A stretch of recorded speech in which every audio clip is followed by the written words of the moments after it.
Hello everyone, welcome back to our YouTube channel RNCC Nursing Online Coaching and Online Test Series। तो जैसा कि अपनी current classes चलती आ रही है एग्जाम को लेके, तो अभी रिसेंट में आपका जो एग्जाम है वो है MNS एग्जाम। इसके साथ ही जो BHU की वैकेंसीज आ रखी है और अपने अपकमिंग एग्जाम नोट सेट। तो अभी जो अपनी क्लासेस कंटिन्यू रहेगी वो रहेगी, फर्स्ट अपनी प्रायोरिटी रहेगी किसके लिए, जो MNS एग्जाम है उसके लिए। उसी के लेवल के जो हम यहाँ पे MCQ जो है यहाँ पे सोल्व करने वाले हैं। साथ में BHU के लिए भी क्लासेज इंपॉर्टेंट रहेगी और नोट सेट प्री के लिए भी इम्पोर्टेंट ये रहने वाली है।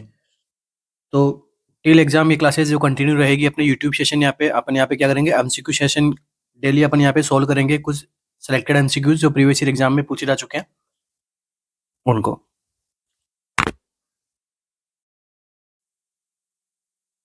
इसी के साथ ही आप सभी के लिए एक इम्पोर्टेंट इन्फॉर्मेशन कि आरएनसीसी नर्सिंग कोचिंग का जो ऑफिशियल ऐप है, ऐप का लोगो आपके सामने है। तो इस ऐप के अंदर आपको जो क्या मिलेगा, MNS exam special 40 model test paper आपको यहाँ पे सोल्व करने को मिलेंगे, जिसके अंदर daily 1 live model test paper यहाँ पे जो है वो हम कंडक्ट करवा रहे हैं based on MNS exam pattern. ठीक है, स्पेशली ये किसको टारगेट रहेगा, अपने MNS एग्जाम के पैटर्न को ये टारगेट रहेगा। तो जो भी स्टूडेंट्स है, जो भी जो है इसकी प्रिपरेशन कर रहे हैं MNS की, वो जरूर एक बार इसको यहाँ पे कंसिडर कर सकते हैं। और आपका जो किस प्रकार से आपकी प्रिपरेशन है, सेल्फ इंट्रोस्पेक्शन आप कर सकते हैं इससे। ठीक है, रियल टाइम एग्जाम यहाँ पे एक्सपीरियंस आपको दिया जाएगा। और इंपॉर्टेंट क्या है, based on MNS exam pattern, जो आपका एग्जाम पैटर्न यहाँ पे सिलेबस में दिया गया है उस प्रकार से हम यहाँ पे क्या करेंगे, टेस्ट कंडक्ट करवाएंगे। डेली 1 टेस्ट मिलेगा आपको यहाँ पे। ठीक है, टोटल कितने मिलेंगे, 40 मॉडल टेस्ट पेपर आपको यहाँ पे देखने को मिलेंगे। काफी सारे बच्चों ने एनरोल किया है, तो आप भी उनमें आके अपनी लाइव रैंकिंग देख सकते हैं, आप कहाँ स्टैंड करते हो। ओके, इसके अंदर होगा क्या, daily 1 live pre MNS exam रहेगा, 150 MCQs आपको यहाँ पे देखने को मिलेंगे। साथ में basic nursing, clinical speciality, general intelligence के MCQ, इंग्लिश के यहाँ पे सेक्शंस इंक्लूड किए गए MCQ के अंदर। ठीक है, और मल्टीपल अटेम्प्ट्स यहाँ पे हो सकते हैं, अगर आप लाइव नहीं दे पा रहे हैं उसके बाद मल्टीपल अटेम्प्ट्स यहाँ पे अलग से दे सकते हैं। और इसके लिए आपको क्या करना पड़ेगा, हमारी ऐप के लिए, ऐप में आपको जाना पड़ेगा, वहां पर आपको ये सब सारा कोर्स वहाँ पे मिलेंगे। इसके अलावा और भी कोर्सेज हमने यहाँ पे लॉन्च कर रखे हैं नोट सेट के लिए, तो उन्हें भी आप कंसिडर कर सकते हैं अपनी प्रिपरेशन को और यहाँ पे इम्प्रूव कर सकते हैं। तो नेक्स्ट MCQ अपना,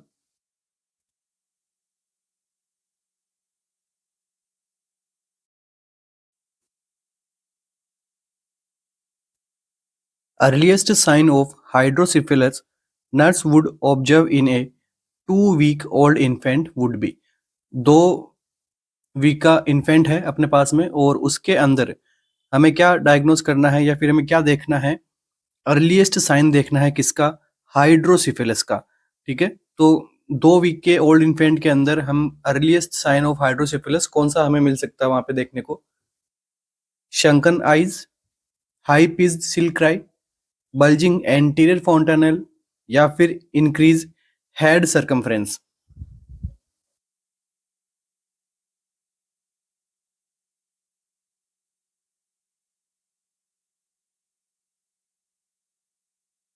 क्या रहेगा आंसर यहाँ पर,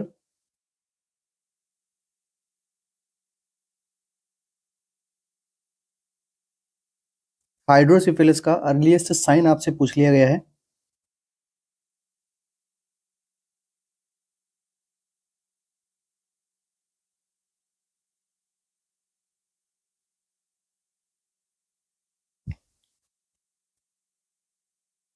what will be the answer. देखिए, हाइड्रोसिफिलिस होता क्या है, तो हाइड्रोसिफिलिस कुछ नहीं है, हाइड्रो मीन्स पानी। ठीक है, सिफिलिस मीन्स आपके ब्रेन कंपार्टमेंट, या फिर आप कह दो आपके ब्रेन के अंदर। तो हाइड्रोसिफिलिस के अंदर होता क्या है, अबनॉर्मल एक्युमुलेशन ऑफ फ्लूइड। अब आपके ब्रेन के अंदर कौन सा फ्लूइड होता है, ब्रेन के अंदर क्या होता है, CSF होता है। ठीक है, सेरेब्रो स्पाइनल फ्लूइड होता है, इसका अबनॉर्मल कलेक्शन होना।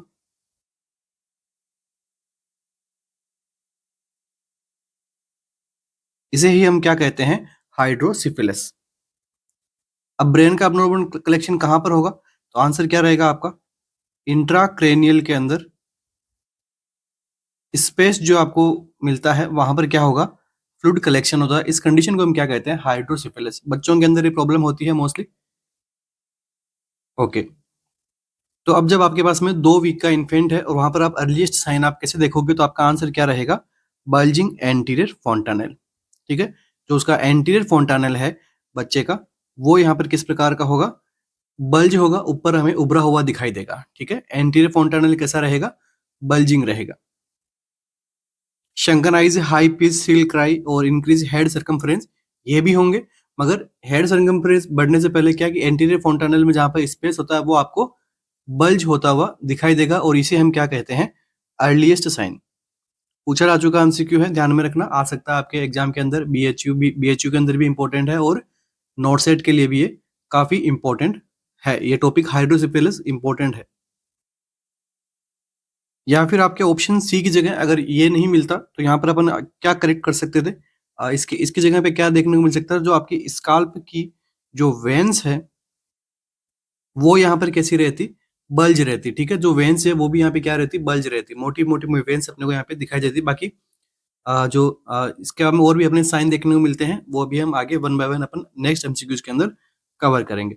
अब देखिए, अब नॉर्मल कलेक्शन हो रहा है हाइड्रोसिफिलिस का, तो इसके लिए हम यहाँ पे एक और एमसीक्यू बनता है ड्रग ऑफ चॉइस से रिलेटेड। हम यहाँ पे कौन सी ड्रग हम प्रोवाइड करेंगे पेशेंट को? तो यहाँ पे सबसे पहले बात करते हैं अपन मेडिकल मैनेजमेंट। तो मेडिकल मैनेजमेंट में अपना जो आंसर जाएगा वो जाएगा एसिटाजोलामाइड।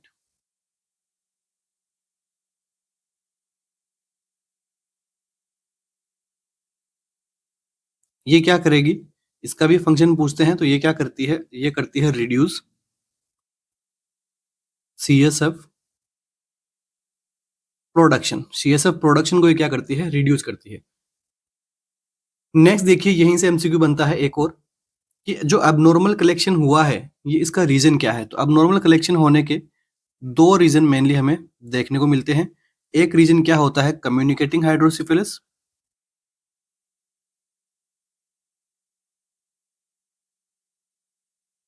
एक होता है नॉन कम्युनिकेटिंग हाइड्रोसिफिलिस। तो नॉन कम्युनिकेटिंग हाइड्रोसिफिलिस के अंदर क्या होता है? जो सीएसएफ का जो फ्लो होता है कि भाई जहां से इसको प्रोडक्शन होना है, होने से लेके जहां से इसको एब्जॉर्ब होना है, इस फ्लो के अंदर किसी ना किसी प्रकार का कम्युनिकेशन जो है इस फ्लो का, वो यहाँ पे ऑब्स्ट्रक्ट हो चुका है। इसे हम कहते हैं नॉन कम्युनिकेटिंग हाइड्रोसिफिलिस। और कम्युनिकेटिंग हाइड्रोसिफिलिस के अंदर क्या होता है? ओवर प्रोडक्शन होता है। कम्युनिकेटिंग का मतलब क्या है? कि कम्युनिकेट तो वो कर रहा है, उसका जो पूरा जो वे है वो एक दूसरे से कम्युनिकेट है, किसी प्रकार का ऑब्स्ट्रक्शन नहीं हो रहा, मगर ओवर प्रोडक्शन हो रहा है सीएसएफ का। इसकी वजह से पेशेंट को क्या हो रहा है? हाइड्रोसिफिलिस हो रहा है। सेकंड, नॉन कम्युनिकेटिंग हाइड्रोसिफिलिस में इसका कम्युनिकेशन ही यहाँ पे क्या हो गया? ऑब्स्ट्रक्ट हो गया। तो जितना जितना भी यहाँ पे सीएसएफ बन रहा है आगे एब्जॉर्ब नहीं हो रहा है, या फिर हम कह सकते हैं आगे मूव नहीं कर रहा है, जिसकी वजह से क्या हो रहा है? एबनॉर्मल कलेक्शन हो रहा है किसका? सेरेब्रो स्पाइनल फ्लूइड का। तो ये कुछ बेसिक सी जानकारी थी अपने हाइड्रोसिफिलिस को लेके।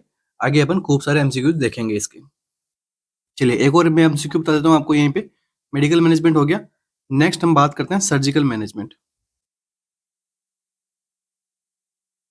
तो सर्जिकल मैनेजमेंट में हम क्या करते हैं? वेंट्रिकुलो peritoneal Saint.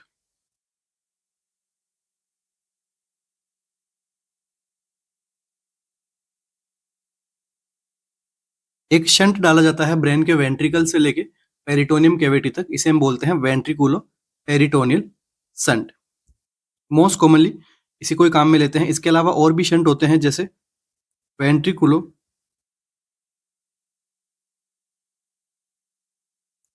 Arterial shunt. Direct atrium के अंदर हम क्या कर सकते हैं? शंट डालते हैं। और वेंट्रिकुलो, नेक्स्ट होता है वेंट्रिकुलो प्लूरल शंट। ये अपन 3 से 4 प्रकार के अपन शंट यहाँ पे काम में लेते हैं, जिससे कि जो है सीएसएफ जितना भी यहाँ पे एक्यूमुलेट हुआ वो डायरेक्ट पेरिटोनियम कैविटी से, वहां से जो है वो जिस स्पेस के अंदर यहाँ पे कलेक्ट हुआ वहां से हम बाहर निकाल सकते हैं। नेक्स्ट एमसीक्यू,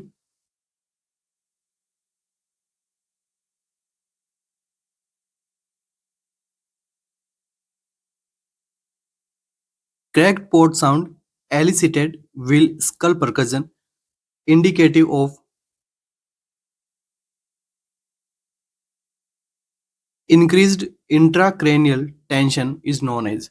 जो क्रैकपोर्ट साउंड आता है ठीक है, कहाँ पर आता है? आपके स्कल के अंदर। बच्चे के स्कल के अंदर साउंड आता है कौन सा? Crackpot sound. फर्स्ट एमसीक्यू आपके एमसीक्यू में एमसीक्यू। कौन सी प्रोसेस से हमें ये साउंड सुनने को मिलता है? तो हम क्या करते हैं वहाँ पे? परकज़न करते हैं, ठीक है? परकज़न करेंगे तो साउंड प्रोड्यूस होगा। और कैसा साउंड मिलेगा? जैसे पॉट जो होता है, घड़ा जो होता है वो टूट चुका है, उसका जैसे साउंड, जब टूटे हुए घड़े को हम जैसे परकज़न करते हैं, उसके ऊपर टेपिंग करते हैं, जिस प्रकार का साउंड प्रोड्यूस होता है उसे हम बोलते हैं क्रैक पॉट साउंड। और ये क्या इंडिकेट कर रहा है? इंक्रीज़ इंट्राक्रैनियल टेंशन को। इसे हम क्या कहेंगे? इस साइन को हम क्या कहेंगे? होमान साइन है, रोमबर्ग साइन है, पेरोनियल साइन है, या फिर मैकवेन साइन है?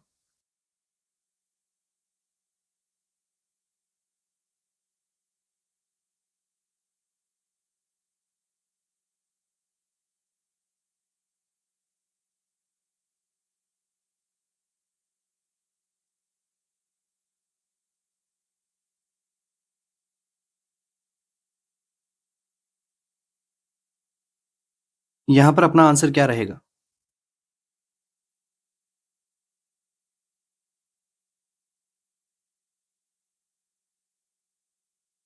तो देखिए, इस साइन को जो हम कहेंगे वो होगा, अपना आंसर क्या होगा? मैकवेन साइन, ठीक है? इस साइन को हम क्या बोलते हैं? मैकवेन साइन। मैकवेन साइन मीनिंग क्या होता है? मैकवेन साइन मीनिंग क्या होता है? क्रैक पॉट साउंड यहाँ पे प्रोड्यूस होता है। इसके अलावा और कौन-कौन से साइन यहाँ पे देखने को मिलेंगे? तो देखिए, मैकवेन साइन हो गया, इसके बाद में ये सब जो टॉपिक अभी चल रहा है वो कौन-सा है? हाइड्रोसिफिलिस से।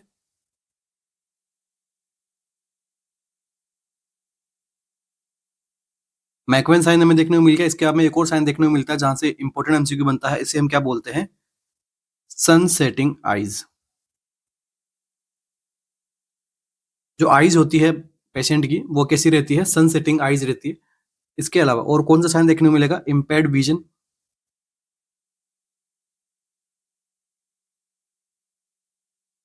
विज़न क्यों इम्पेयर्ड होगा? जब देखो सेरेब्रल एडिमा होगा इससे। एडिमा के अंदर क्या होता है? फ्लूइड कलेक्शन हो रहा है, यहाँ पर भी क्या हो रहा है? फ्लूइड कलेक्शन हो रहा है, तो ठीक है, एडिमा कह दो, या फिर यहाँ पे फ्लूइड एक्यूमुलेशन कह दो। इस फ्लूइड एक्यूमुलेशन की वजह से कंप्रेस होती है क्या? ऑप्टिक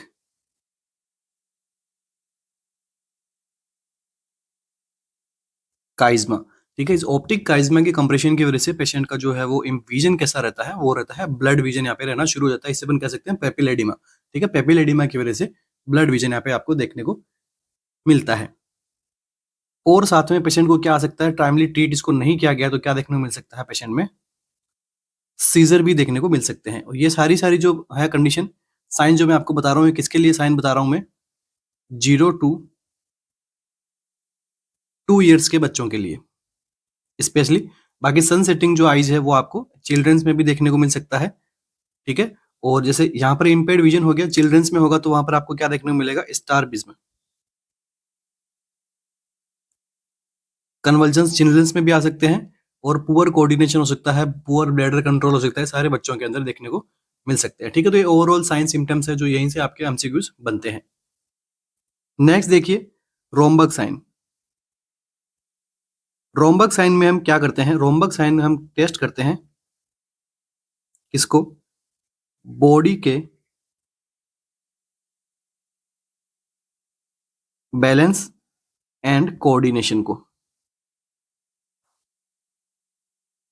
ऐसा ऐसा टेस्ट जिसके अंदर हम बॉडी के बैलेंस और कोऑर्डिनेशन को असेस करते हैं, इसे अपन क्या कहते हैं? Romberg test. इस टेस्ट के अंदर हम क्या करते हैं? पेशेंट को हम एक स्टैंडिंग पोजीशन में रखते हैं। पहले इसको हम कहते हैं आई ओपन रख के आप नॉर्मल खड़े रहिए, उसके बाद में हम इसको कहते हैं आई क्लोज करके आप नॉर्मल खड़े रहिए। कितने सेकंड तक? 30 सेकंड तक। और इसके अंदर अगर पेशेंट नॉर्मली खड़ा रह पा रहा है तो आपका जो बॉडी का कोऑर्डिनेशन बैलेंस ओके है, अच्छा है। अगर बैलेंस को वर्टिगो, पेशेंट को वर्टिगो वगैरह आ रहा है, अपना बैलेंस वो खो रहा है, तो ये टेस्ट क्या होता है? इस टेस्ट के इस पता लगता है कि वो उसका कुछ अभी प्रकार की प्रॉब्लम है। और एक टेस्ट जो होता है वो किसको असेस करता है? तो एक प्रकार का न्यूरोलॉजिकल एग्जामिनेशन होता है ये।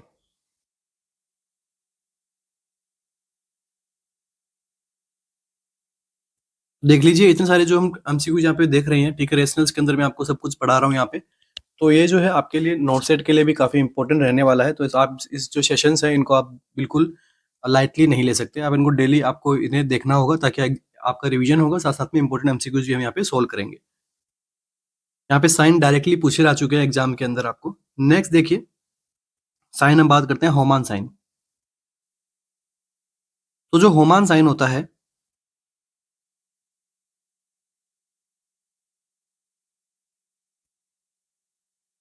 ये किसमें होता है? सबसे पहले तो इसमें होता क्या है, ठीक है? होमान साइन के अंदर क्या होगा, पेशेंट की काफ में क्या होगा, पेन होगा। कब पेन होगा? जब हम पेशेंट के लेग को हम क्या करें, या फिर हम कह सकते हैं फूट को क्या करें, डोर्सीफ्लेक्स।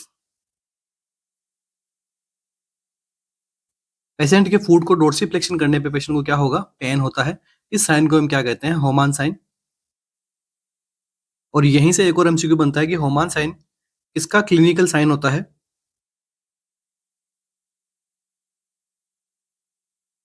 डीवीटी का, ठीक है? डीप वेन थ्रोम्बोसिस का क्लिनिकल साइन पूछा है आपसे, तो क्या आंसर होगा आपका, होमान साइन। नेक्स्ट देखिए, पेरोनियल साइन।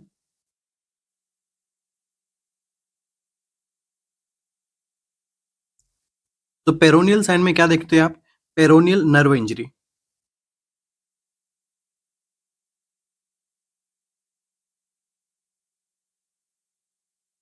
और ये पेरोनियल अगर नर्व इंजरी होगी तो पेशेंट का यहाँ पे क्या रहेगा, डेवलपमेंट क्या हो जाएगा उसमें, foot drop due to peroneal nerve injury, ठीक है? और साइन का नाम क्या हो जाएगा, पेरोनियल साइन। नेक्स्ट एमसीक्यू, यहाँ पे अपन चारों साइन देख लिए, क्योंकि चारों साइन इंपॉर्टेंट है इसलिए मैंने इसको यहाँ पे डिस्कशन में आपके लिए लेके आया हूँ यहाँ पे। Malformation of spine in which the posterior portion of lamina of one or more vertebra fails to fuse with or without defective development of the spinal cord is called। क्या पूछा गया आपसे कि माल फॉर्मेशन हो रहा है स्पाइन का, कहाँ पर हो रहा है, पोस्टीरियर पोर्शन ऑफ लेमिना, ठीक है? लेमिना के पोस्टीरियर पोर्शन के साइड में क्या हो रहा है, माल फॉर्मेशन हो रहा है। इसकी वजह से वर्टिब्रा जो है वो प्रॉपर तरीके से फ्यूज नहीं कर पाई है, और साथ में या तो उसके डिफेक्टिव डेवलपमेंट्स आए हैं पेशेंट के अंदर, या फिर नहीं आए हैं, ठीक है? दोनों प्रकार के अपने यहाँ पे साइंस सिम्टम्स आते हैं इस डिसऑर्डर के अंदर। इस इसे हम क्या कहेंगे, ये आपसे पूछा गया। डेफिनेशन आपको बता दी है और आपसे पूछा है कि ये होता क्या है। ट्रकाइसिस, एनसेफेलोसिल, स्पाइना बाइफिडा, या फिर एनएनसेफेली।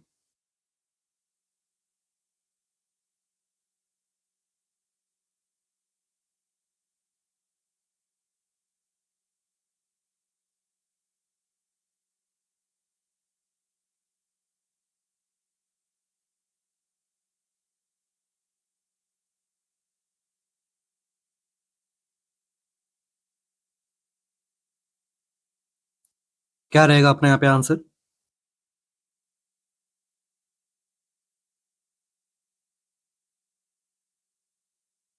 तो देखिए यहाँ पर जो आंसर रहेगा वो रहेगा ऑप्शन नंबर सी। इसे हम क्या कहते हैं, स्पाइना बाइफिडा। स्पाइना बाइफिडा होता क्या है, यहाँ पर आपको डेफिनेशन बताई हुई है, मगर इसको आप और ज्यादा सिंप्लीफाई करें तो क्या होता है, एक प्रकार का सीएनएस डिफेक्ट है ये। इस डिफेक्ट के अंदर क्या देखने को मिलता है, न्यूरल ट्यूब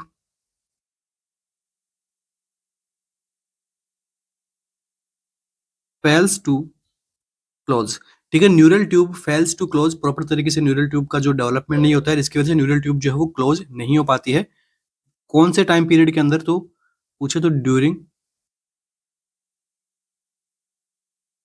एम्ब्रियोनिक पीरियड, ठीक है? क्यों, वहीं पे इसका क्या होता है, डेवलपमेंट होता है बेबी का। तो एम्ब्रियोनिक पीरियड के टाइम पे न्यूरल ट्यूब का प्रॉपर डेवलपमेंट नहीं हो पाता है। अगर पूछे कि भाई कौन सा विटामिन रेस्पॉन्सिबल है, तो फोलिक एसिड डिफिशियंसी अपन यहाँ पे कह सकते हैं। चलिए, वो अपना यहाँ पे अभी का ज़्यादा डिस्कशन हम नहीं करेंगे इसके रिलेटेड। अब देखिए, इसके भी कुछ टाइप्स होते हैं स्पाइना बाइफिडा के। स्पाइना बाइफिडा की टाइप्स की हम बात करें तो सबसे पहले क्या देखने को मिलता है, स्पाइना बाइफिडा ओकल्टा। सेकंड क्या देखने को मिलता है, spina bifida cystica. Cystica means क्या होता है, जिसके अंदर सिस्ट का डेवलपमेंट होता है, सिस्ट बन जाती है वहां पे। और इसके इसी के दो टाइप होते हैं, एक को हम बोलते हैं मेनिंगोसिल, एंड सेकंड जो होता है वो है मेनिंगोमाइलोसिल।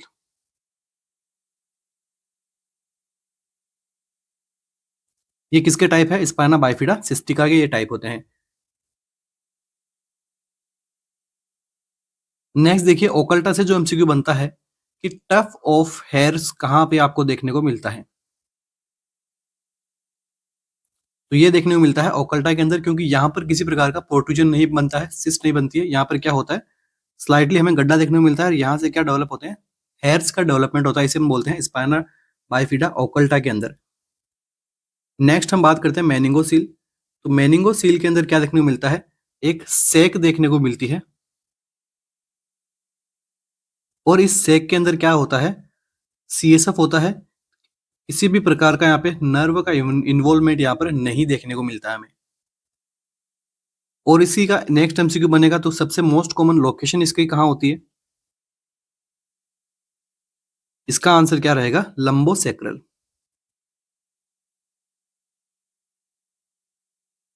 पूछा जा चुका है ये एमसीक्यू भी आपसे। नेक्स्ट देखिए मेनिंगोमाइलोसिल। तो मेनिंगोमाइलोसिल के अंदर क्या होता है, सीएसएफ भी होता है, प्लस माइलो का मतलब क्या होता है, नर्व रूट्स। ठीक है, तो साथ में यहाँ पे नर्व रूट भी यहाँ पे क्या रहती है, अटैच रहती है। तो ये यहाँ पे थोड़ा सीरियस होता है इन कंपैरिजन टू मेनिंगोसील और स्पाइना बाइफिडा ओकल्टा। इसे हम क्या बोलते हैं, मेनिंगोमाइलोसिस। मेनिंगो मींस इसकी मेनिंजीज की कुछ लेयर आएगी यहाँ पर, और सीएसएफ रहेगा, तो क्या होगा, मेनिंगोसील। और मेनिंजीज की लेयर के साथ में सीएसएफ के साथ में नर्व रूट भी अगर यहाँ पे इन्वॉल्व हो रही है, तो इसे हम क्या कहेंगे, मेनिंगोमाइलोसिल। प्रिवेंट किस प्रकार करोगे इसको? प्रिवेंट किस प्रकार करोगे? प्रिवेंट करने के लिए क्या देना है, फोलिक एसिड ड्यूरिंग प्रेगनेंसी। क्योंकि इसका एम्ब्रियोनिक पीरियड के अंदर क्या दे दोगे, फोलिक एसिड दोगे, तो बच्चे के अंदर ये स्पाइना बाइफिडा की प्रॉब्लम जो है वो डेवलप नहीं होगी। तो ये हो गया आपका टॉपिक कौन सा, स्पाइना बाइफिडा का। जितने एमसीक्यूज बनते हैं आपने मोस्टली जहां से कॉमन एमसीक्यूज बनते हैं ये हमने देख लिए। बाकी और भी कुछ एमसीक्यूज होंगे, वो हम यहाँ पे नेक्स्ट एमसीक्यूज के अंदर प्रिपेयर करते जाएंगे। रकायसिस के अंदर क्या होता है कि वर्टिब्रल जो कैनाल रहती है पेशेंट की, वो यहाँ पे क्या रहती है, ओपन रहती है, जिसकी वजह से स्पाइनल कोड जो रहती है वो कैसा रहता है, एक्सपोज्ड रहता है। ये हो गया आपका रकायसिस। अब देखिए न्यूरल ट्यूब के रिगार्डिंग एक और अपना होता है, वो हम कहते हैं क्या, एनसेफेलोसील स्पाइना बाइफिडा जैसे होता है, मगर ये आपके स्पाइनल कॉलम में नहीं होता। ये आपके एनसेफेलोसील मतलब ब्रेन वाले पार्ट के अंदर, वहां पे आपके किसी प्रकार का सिस्ट का फॉर्मेशन होना, उसे हम कहते हैं एनसेफेलोसील। ठीक है, एक और यहाँ पे टर्म दी गई है आपको, एनेंसिफिली। एनेंसिफिली का मतलब क्या होता है, incomplete school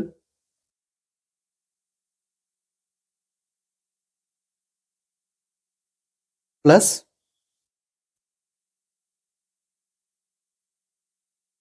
under developed brain.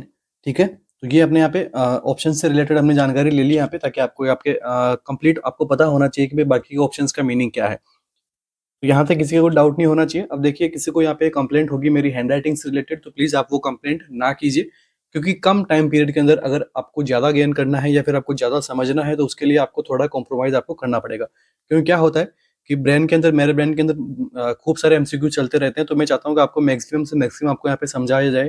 ठीक है, बट अगर मैं अच्छे से हैंडराइटिंग जमा जमा के लिखूंगा, तो वो सारे थॉट्स यहाँ पे उतने ज्यादा नहीं आ पाएंगे।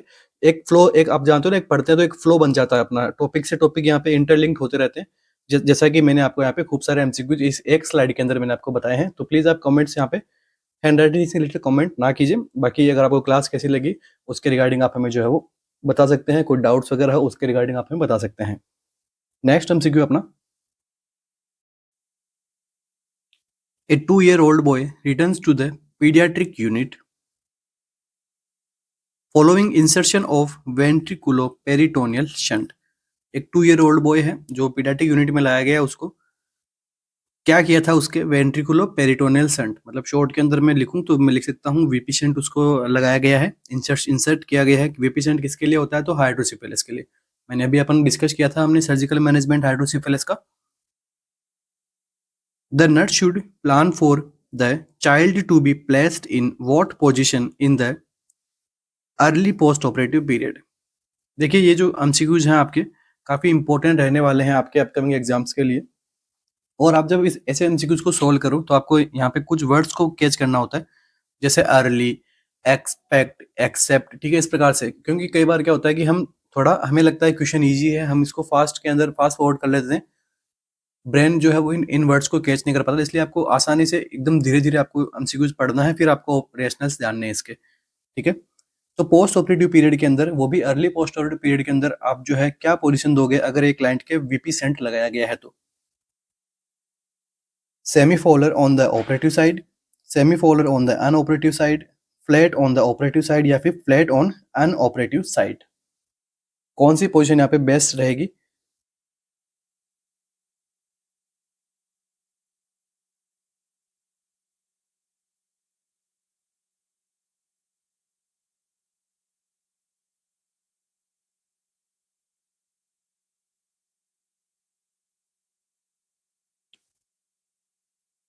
क्या रहेगा आंसर यहाँ पे?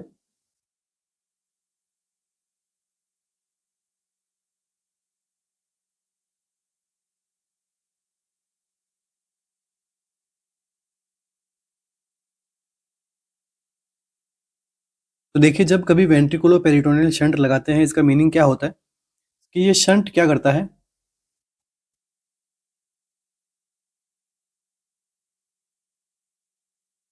Shunt connect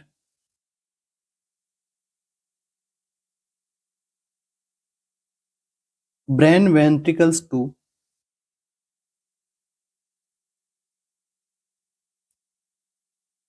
peritoneum cavity. जिससे क्या होगा, ब्रेन के वेंट्रिकल्स के अंदर एक्यूमुलेशन जो हो रखा था सीएसएफ का, वो यहाँ पे पेरिटोनियम कैविटी के अंदर ड्रेन हो जाएगा, वहां से एब्जॉर्ब हो जाएगा, ठीक है, और ब्रेन के अंदर एक्यूमुलेशन नहीं होगा, प्रॉब्लम जो है वो ट्रीट हो जाएगी। कौन सी प्रॉब्लम? हाइड्रोसिफिलिस।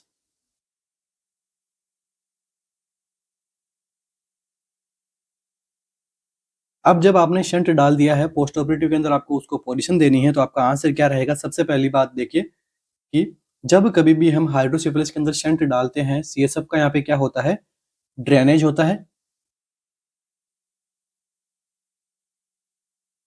ये जो ड्रेनेज है, अगर ये फास्ट हो जाएगा, फास्ट ड्रेनेज होगा, तो यहाँ पे क्या होगा, एल्टर्ड यहाँ पे लेवल ऑफ कॉन्शियसनेस देखने को मिल सकता है, या फिर पेशेंट को यहाँ पे वाइटल्स के अंदर चेंजेस देखने को मिलता है। तो सबसे पहली बात तो ये है कि इन ड्रेनेज को फास्ट नहीं करवाना, हमें जो नॉर्मली ड्रेनेज का जो टाइम है, पीरियड है, उसी प्रकार से हमें क्या करना है, इसको ड्रेन करवाना है। अगर आप देखिए, आप सेमीफोलर पोजीशन दोगे तो ड्यू टू ग्रेविटी क्या होगा, फास्ट इसका क्या होगा, ड्रेनेज होगा। फास्ट ड्रेनेज होगा तो वाइटल्स जो है पेशेंट के वो होंगे अबनॉर्मल, तो सेमीफोलर पोजीशन हमें नहीं लेनी है यहाँ पे। सेकंड देखिए ऑप्शन, फ्लैट पोजीशन देनी है। सबसे पहले आप पोजीशन क्या होनी चाहिए, फ्लैट पोजीशन होनी चाहिए, number one thing.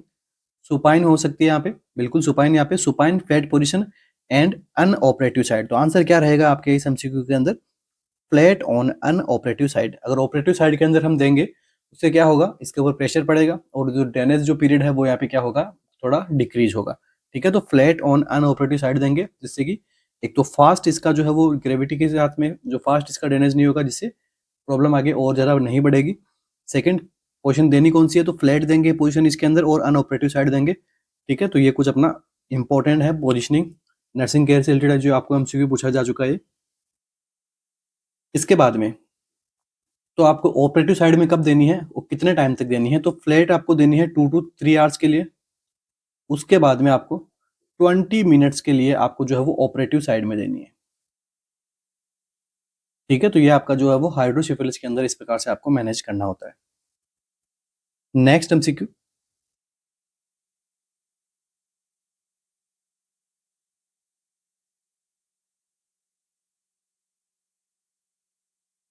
Nurse is caring for a new born infant with spina bifida. Spina bifida का पेशेंट है नर्स के पास में, नर्स उसको क्या कर रही है, केयरिंग कर रही है।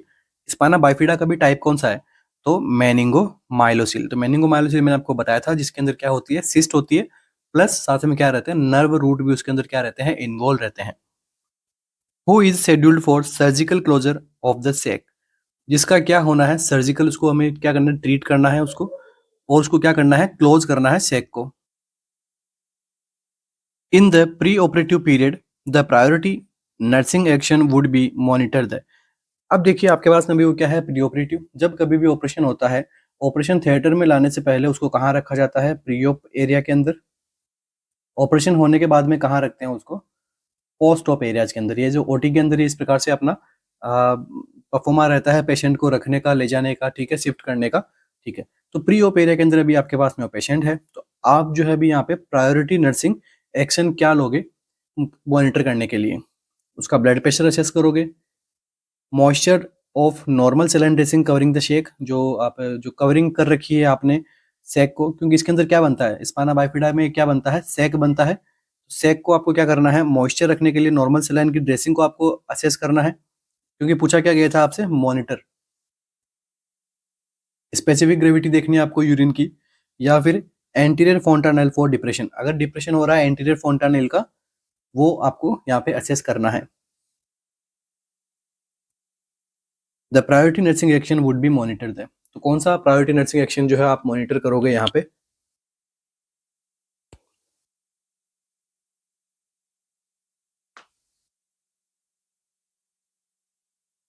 तो देखिए इस एमसीक्यू से आपसे 2 से 3 एमसीक्यूज आपके निकलने वाले हैं नर्सिंग केयर से रिलेटेड।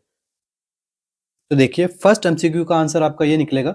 सबसे पहले इस एमसीक्यू की हम बात कर लेते हैं, ऑप्शन बी यहाँ पे क्या रहेगा, करेक्ट रहेगा।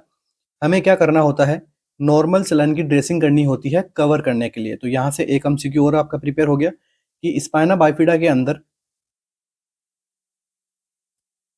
जो यहाँ पर इसके अंदर क्या साथ में आपको भी देखने को मिला, नर्व रूट भी आपको देखने को मिलती है, ठीक है। और ये क्या होती है, सिस्ट लाइक यहाँ पे आपको प्रोट्रूजन देखने को मिलता है इसके अंदर, इसे हम बोलते हैं मेनिंगो माइलोसिल। मेनिंजीज होगी, सीएसएफ होगा, प्लस नर्व रूट भी होगी, तो एक प्रकार से सिस्ट बना लेगी। अब सेकंड क्या रहती है, ये ओपन रहती है, मैंने आपको बताया था प्रॉपर तरीके से फ्यूज नहीं होती है, न्यूरल ट्यूब ओपनिंग होती है। ओपनिंग होने की वजह से हमें इसको क्या रखना है बच्चों, तो एक हमें रखना है इसकी स्टेलिटी, ताकि ये इन्फेक्टेड ना हो, प्लस सेकंड स्टेलिटी रखने के साथ में ये डिहाइड्रेट ना हो, ये वाली जगह हमें क्या करना है, इसको मॉइस्चराइजेशन भी टाइम पे करना है। तो आप मॉइस्चराइजेशन किसके साथ करोगे, तो आंसर क्या रहेगा आपका, नॉर्मल सलाइन के साथ में। तो इसलिए आपको क्या पूछा गया है, कवरिंग द शेक, शेक को कवर करके रखना ताकि इसके पैथोजन इसके ऊपर ना लगे, अनस्टेराइल ना हो जाए ये एरिया। स्टेराइल क्योंकि डायरेक्ट ब्रेन से यहाँ पे लिंक हो रहा है, इन्फेक्शन होगा तो काफी सीरियस कंडीशन हो जाएगी बच्चे के लिए।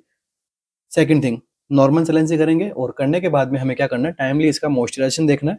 नहीं तो वो क्या होगा, जो आपने यहाँ पे मॉप रख रखा है वो यहाँ पे स्टक हो, उसके साथ में स्टिक हो जाएगा, चिपक जाएगा, तो बाद में वो उसको प्रॉब्लम करेगा। तो मॉइस्चराइजेशन भी हमें अच्छे से उसका मैनेज करके रखना है। तो आंसर क्या रहेगा यहाँ पे, ऑप्शन नंबर बी। बाकी blood pressure, specific gravity of urine, anterior fontanelle for depression यहाँ पे इतने इंपॉर्टेंट नहीं है according to option B. Priority में पूछा आपसे, तो प्रायोरिटी क्या रहेगी, ऑप्शन बी यहाँ पे प्रायोरिटी रहेगी। नेक्स्ट देखिए, एक दो एमसीक्यू में आपको बताना भूल गया था फर्स्ट एमसीक्यू के अंदर। चलिए इसी के अंदर हम बात कर लेते हैं।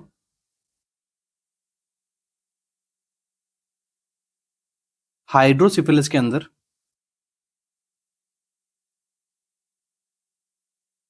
क्या आते हैं, सीजर आते हैं पेशेंट को। तो ये होता सबसे पहले हाइड्रोसिफिलिस किसकी प्रॉब्लम है, पीडियाट्रिक प्रॉब्लम है मोस्ट कॉमन, मतलब यहाँ पे इन्फेंट्स को, या फिर किसको होती है ज़्यादा, चाइल्ड्स को, क्योंकि उन्हीं के अंदर क्या होते हैं यहाँ पे फोंटानेल्स अभी प्रॉपर तरीके से हील नहीं हो पाते हैं, डेवलप नहीं हो पाते हैं, तो वहाँ पर हाइड्रोसिफिलिस ब्रेन का जो पार्ट है वो बड़ा देखने को मिलेगा, बल्जिंग देखने को मिलता है। चलिए, तो सीजर आते हैं इसको। तो सीजर का टाइप आपसे पूछा जाता है एग्जाम के अंदर, most common type of seizure in hydrocephalus. तो आपका आंसर क्या रहेगा यहाँ पे, फेब्राइल सीजर।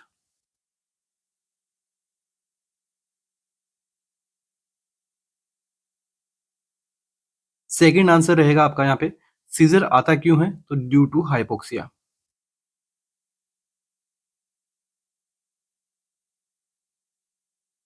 ठीक है, किसकी बात कर रहा हूं मैं, नियोनेट की और चिल्ड्रंस की। तो ये एक एमसीक्यू था यहाँ पे ध्यान रखने के लिए। सेकंड यहाँ पे नॉर्मल सलाइन का मैंने आपको बता दिया है, ये एमसीक्यू भी पूछा जा चुका है, और इसके लिए आपसे 4 to 5 लाइंस के अंदर बना के सिनेरियो बना के एमसीक्यू आपसे पूछा जा सकता है। तो मेंस के लिए भी, नॉट सेट मेंस के लिए भी, प्री के लिए भी, दोनों के लिए जो है वो इंपॉर्टेंट रहता है। हो सकता है वहाँ पे आपको ऐसे ऑप्शन दे दे कि बीटाडिन के साथ में आप इसको कवर करोगे, स्प्रिट के साथ में इसको कवर करोगे, नॉर्मल सलाइन के साथ में इसको कवर करोगे, तो एक ऑप्शन आपको कुछ और और यहाँ पे दे दे RL के साथ कवर करोगे, ठीक है, तो बेस्ट आंसर क्या रहेगा, normal saline. Reye syndrome is associated with, जो रेज सिंड्रोम होता है वो किससे एसोसिएटेड होता है, इस सिंड्रोम में होता क्या है, किससे एसोसिएटेड होता है, तो देखिए हीमोलाइटिक ट्रांसफ्यूजन रिएक्शंस की वजह से रेज सिंड्रोम होता है, use of aspirin with viral illness की वजह से, बाइलरी कोलिक की वजह से, या फिर सिकल सेल क्राइसिस की वजह से। ठीक है, रेज सिंड्रोम जो है वो किससे एसोसिएटेड रहता है, हीमोलाइटिक ट्रांसफ्यूजन रिएक्शन से, use of aspirin with viral illness से, बाइलरी कोलिक से, या फिर सिकल सेल क्राइसिस से। रेज सिंड्रोम इंपॉर्टेंट है, पूछा भी गया है 2-3 बार एमसीक्यू इससे बने हुए टॉपिक से।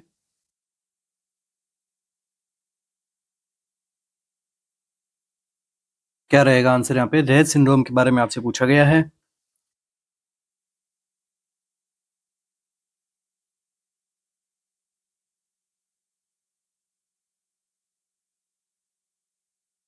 तो देखिए रेज सिंड्रोम जो होता है, उस सिंड्रोम को होने के लिए पेशेंट को क्या होनी चाहिए, वायरल इलनेस। वायरल इलनेस होगा, और इस वायरल इलनेस में क्या आता है, पेशेंट को फीवर आता है, बॉडी पेन होती है।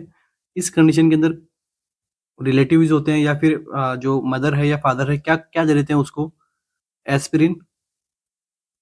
एस्पिरिन देने की वजह से वायरल इलनेस में अगर आपको एस्पिरिन दे दोगे तो इससे क्या होता है, इससे आपको देखने को मिलता है सेरेब्रल एडिमा,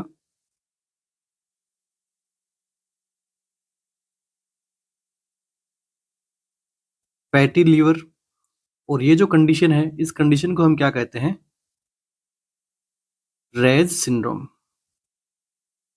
तो ये किसकी वजह से हुआ, use of aspirin with viral illness. जब कभी वायरल इलनेस हो उसके साथ में हमें एस्पिरिन को अवॉइड करना है। तो एक एमसीक्यू और आपके लिए यहाँ पे प्रिपेयर हो रहा है, प्लस ये एमसीक्यू तो अपना रेडी हो ही गया है कि रेल सिंड्रोम के कब देखने को मिलता है, ये किससे एसोसिएटेड होता है, तो जब कभी भी वायरल इलनेस होता है उसमें ट्रीटमेंट में हम क्या दे देते हैं, एस्पिरिन दे देते हैं, जिसकी वजह से कॉम्प्लिकेशन के अंदर हम क्या देखता है, रेल सिंड्रोम यहाँ पे डेवलप हो जाता है। तो आपको वायरल इन्फेक्शन के अंदर आपको यहाँ पे एस्पिरिन नहीं देनी है, या फिर मैं यहाँ पे कह सकता हूँ दोनों को मिला के क्या हो गई है, एन्सेफेलोपैथी।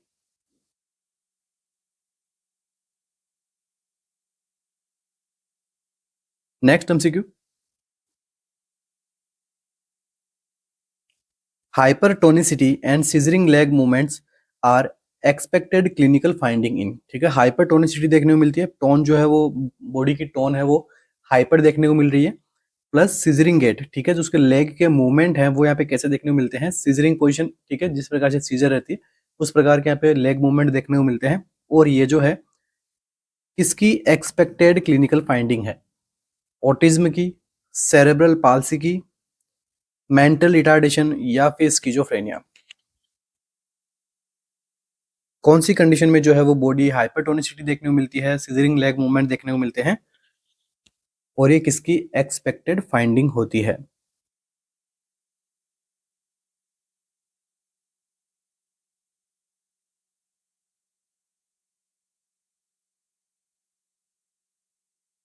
क्या आंसर होगा यहाँ पे,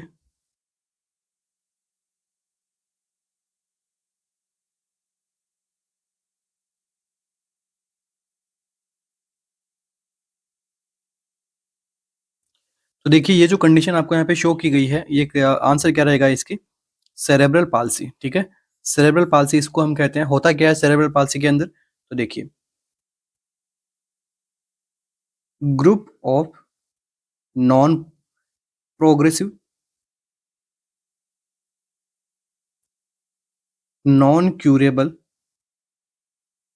एंड इरिवर्सिबल डिसऑर्डर का ये टाइप होती है।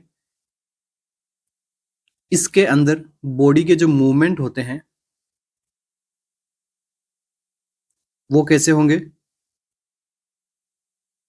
इम्पेयर्ड होंगे, ड्यू टू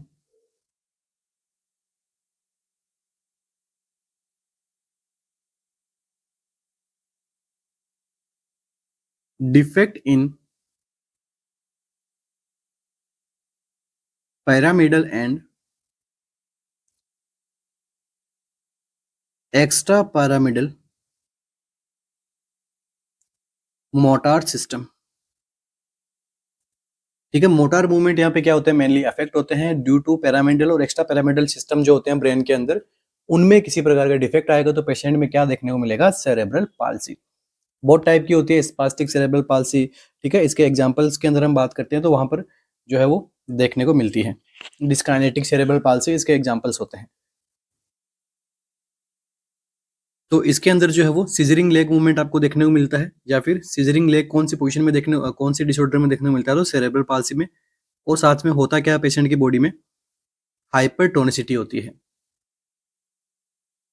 तो यहाँ पर क्या देखने को मिल रहा है, हाइपरटोनिसिटी मतलब इसका जो पोर्शन है या फिर हमें कह सकते हो पोस्चर है, उसके अंदर क्या रहेगी, टोन यहाँ पे बढ़ जाएगी, मतलब अकड़न यहाँ पे पेशेंट की बॉडी में यहाँ पे ज्यादा देखने को मिलेगी। तो मैं कह सकता हूँ ये जो पोजीशन जो बना रहा है यहाँ पे पेशेंट, वो होती है ओपिस्थोटोनस पोजीशन। इसमें देखने को मिलती है तो सेरेब्रल पाल्सी के अंदर ड्यू टू हाइपरटोनिसिटी। पेशेंट जो है वो कैसा रहेगा, इरिटेबल रहेगा, क्राइंग करेगा। ठीक है, हाई पिच क्राई रहेगी उसकी, पुअर हेड कंट्रोल रहेगा, और जो उसके रिफ्लेक्सेज हैं वो क्या होंगे, लेट डिसअपीयर होंगे ड्यू टू ब्रेन डेवलपमेंट उसका क्या रहेगा, स्लो रहेगा इस कंडीशन के अंदर, इसलिए। अब अगर मैं इसकी बात करूं टाइप की, देखिए एक और फर्स्ट वन होता है स्पास्टिक, सेकंड वन होता है डिस्काइनेटिक, थर्ड वन होता है एटैक्सिक, एंड जो फोर्थ वन होता है लास्ट में, वो कौन सा होता है, मिक्स। ये तीनों में मिक्स में यहाँ पे साइन सिम्टम्स देखने को मिलते हैं। तो ये चार प्रकार के यहाँ पे देखने को मिलते हैं क्या, cerebral palsy. Spastic cerebral palsy में क्या देखने को मिलता है आपको, हेमीप्लेजिया मोस्ट कॉमन। डिस्काइनेटिक में क्या देखने को मिलेगा, डाइप्लेजिया। एटेक्सिक के अंदर क्या देखने को मिल सकता है आपको, या फिर मैं अगर कहूँ कि ये सारे के सारे जो मोस्ट कॉमन जो होता है वो कौन सा होता है, स्पास्टिक, तो इसके अंदर क्या देखने को मिल सकता है आपको, हेमीप्लेजिया भी देखने को मिल सकता है, डाइप्लेजिया भी देखने को मिल सकता है, और क्वाड्रिप्लेजिया भी देखने को मिल सकता है। ड्यू टू ये सारे सिम्टम्स आएंगे कैसे, ब्रेन के इन्वॉल्वमेंट के, जहां जहां पर डैमेज होगा, जहां जहां पे इरिवर्सिबल लॉस होता है ब्रेन के फंक्शंस का, तो वहां वहां से जो लाइक जैसे कोई ब्रेन का ऐसा जो ऑर्गन जो पार्ट है वो क्या कर रहा है, पैरालिसिस या फिर इस प्रकार के सिम्टम्स को कंट्रोल कर रहा है, तो वहां पर क्या देखने को मिलेगा, अगर उसमें डैमेज होगा तो क्या होगा, हेमीप्लेजिया, डाइप्लेजिया, क्वाड्रिप्लेजिया। ये किसमें देखने को मिलता है, मोस्टली स्पास्टिसिटी के अंदर। बाकी ये कंप्लीट सेरेब्रल पाल्सी के अंदर भी हमें देखने को मिल सकता है। नेक्स्ट यहां से जो इंपॉर्टेंट एमसीक्यू बनता है इसी टॉपिक में से, कि ये जो टाइप है यहाँ पे सेरेब्रल पाल्सी के, ये कौन कौन सी रीजन में डैमेज होने की वजह से हमें पता लगेगा।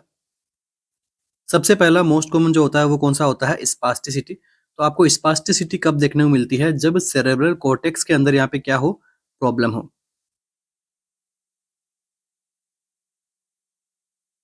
ये यहाँ से सीधा सीधा एमसीक्यू बनाए हुए हैं, इसलिए मैं इनको यहाँ पे अलग मार्कर से यहाँ पे मैं आपके ताकि इसको हाईलाइट कर पा रहा हूँ मैं यहाँ पे। आप प्लीज साथ साथ में नोट करते जाइएगा इस टॉपिक को, इंपॉर्टेंट है।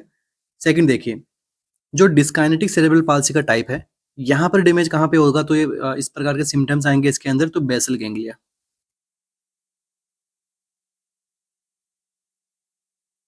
सेकंड देखिए अटैक्सिक, अटैक्सिक कब होगा, जब आपका सेरेबेलम डैमेज होगा। और मिक्स में तो ये सारे जो कंप्लीट यहाँ पे अगर साथ में डैमेज हो रहे हैं तो इसे अपन कहेंगे मिक्स्ड सेरेब्रल पाल्सी। अटैक्सिक के अंदर क्या होता है, पुअर बैलेंस, कोऑर्डिनेशन वगैरह। ठीक है, ये यहाँ पे किसमें देखने को मिलता है, अटैक्सिक के अंदर देखने को मिलता है। डिस्काइनेटिक के अंदर क्या होता है, अनकंट्रोल मूवमेंट।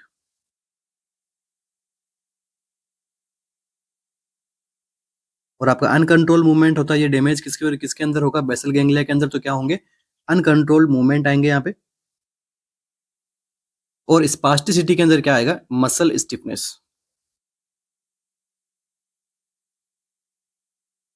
तो इस प्रकार से कंप्लीट जो अपन ये थ्योरी की क्लासेज है, अपन यहाँ पे सारी सारी क्रैश कोर्स के अंदर हम देखते हैं, जो आप हमारे ऑफिशियल ऐप के ऊपर जाके वहाँ पर ये सब क्लासेज अच्छे से ली गई है। बस ये अपने जैसे क्लासेज यूट्यूब पे चल रही है, तो अपना ज़्यादा मैं डीप में नहीं जाऊँगा। नहीं तो मैं इस टॉपिक को और अच्छे से मैं आपको एक्सप्लेन कर सकता हूँ और मैं आपको अच्छे से रिमेंबर भी करवा सकता हूँ इस टॉपिक को, आगे आप कभी नहीं भूलो इस प्रकार से। तो नेक्स्ट एमसीक्यू, इसका आंसर क्या होगा आपका? Cerebral palsy. क्या होता है, क्यों होता है, किस प्रकार से होता है, सब कुछ हमने देख लिया है।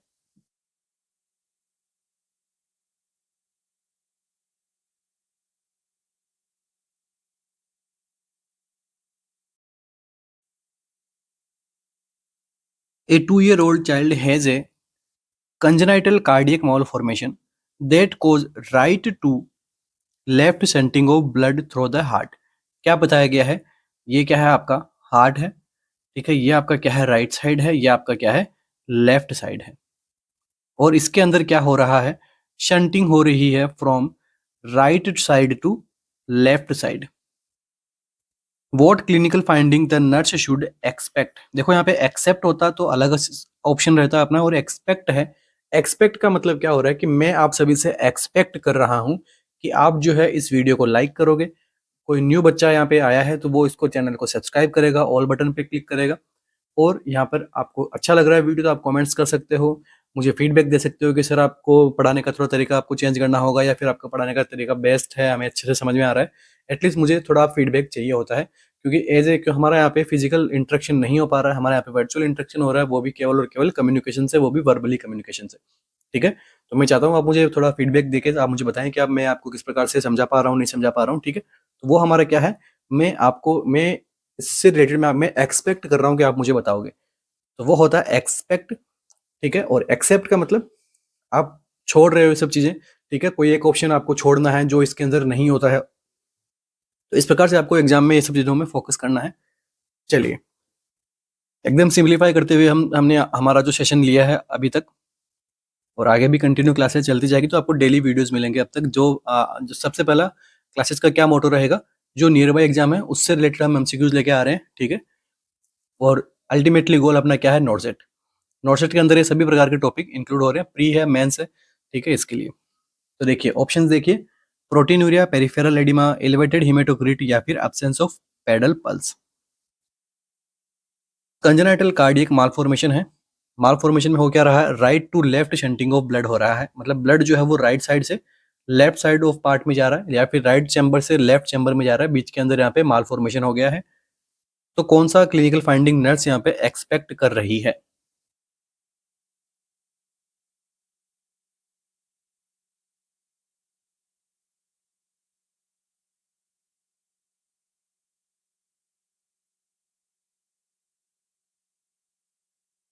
तो देखिए, राइट साइड के अंदर जो ब्लड आ रहा है वो आ रहा है अपने सिस्टमिक सर्कुलेशन से। ठीक है, राइट एट्रियम से लेके,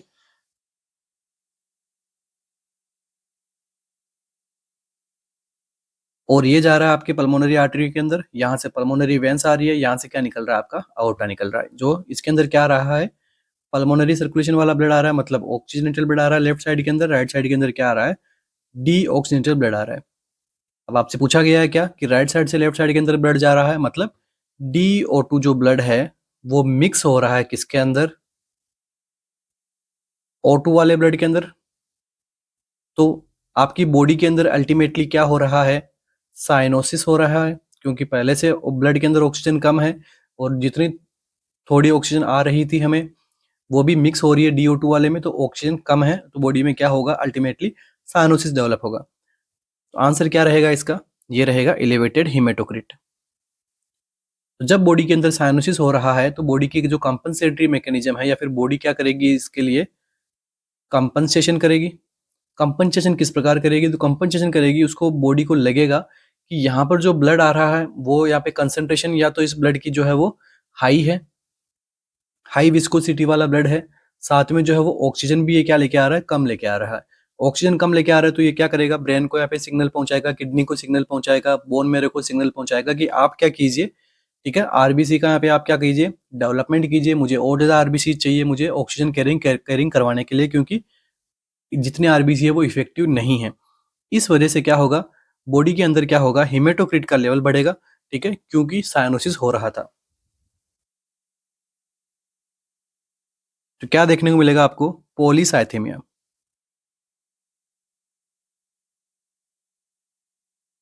अगर यहाँ पे ऑप्शन में आपको पॉलीसाइथेमिया होता तो वो भी यहाँ पे क्या रहता, करेक्ट रहेगा। पॉलीसाइथेमिया होगा तो क्या होगा, देखो पॉलीसाइथेमिया हो रहा है तो इसकी वजह से ब्लड की विस्कोसिटी भी क्या होगी, बढ़ेगी।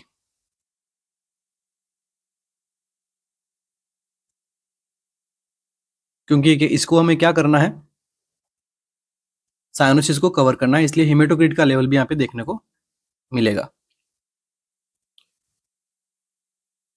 बाकी proteinuria, peripheral oedema, absence of pedal pulse यहाँ पर इतना प्रायोरिटी वाला या फिर एक्सपेक्टेड आउटकम नहीं है जितना एलिवेटेड हेमेटोक्रिट देखने को मिल रहा है। ये टॉपिक है, कौन सा टॉपिक है, आपको अगर इसे कोरिलेट कर पा रहे हो तो ये है अपना साइनोटिक हार्ट डिजीज वाला। ठीक है, टेट्रालॉजी ऑफ फोलेट के रिगार्डिंग अपना ये टॉपिक अपना यहाँ पे हम वहाँ तक आए हैं। तो आज की क्लास में हमने कुछ इंपॉर्टेंट टॉपिक्स हमने सोल्व किए हैं, उनको हमने समझा है। ठीक है, क्लास अच्छी लगी हो तो जरूर आप मुझे फीडबैक दीजिएगा।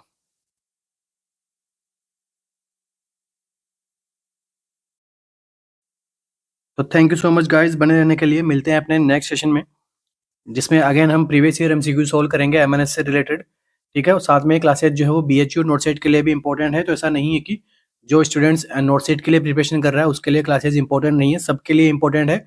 मगर टारगेट अपना सबसे पहला जो वैकेंसी है उसको हम कर रहे हैं एमएनएस को लेके। ठीक है, तो थैंक यू सो मच, बने रहने के लिए। मिलते हैं अपने नेक्स्ट सेशन के अंदर, तब तक पढ़ते रहिए, आगे बढ़ते रहिए और डेली एमसीक्यू सोल्व कीजिए।